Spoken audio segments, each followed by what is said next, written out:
You know, you go to the stables and it's free, isn't it? Bags of poo is free. And then they call it black gold because if it's rotted down, there's no smell.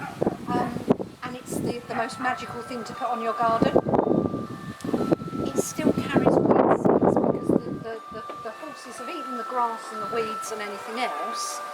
It's gone through their system, but you will still have, what you're doing is you're actually unfortunately importing every weed known to man.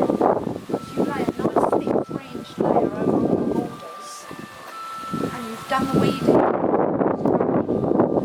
then you discover you've got brown elder, you've got thistles and nettles, you've got everything, and you didn't have it before you put that on, which is why I'd say buy it so that it's been kind of sterilised, but only to remove the germinating weed seeds. Is that readily available now? Different brands, you know, all the major companies will produce something that's like an organic top dressing.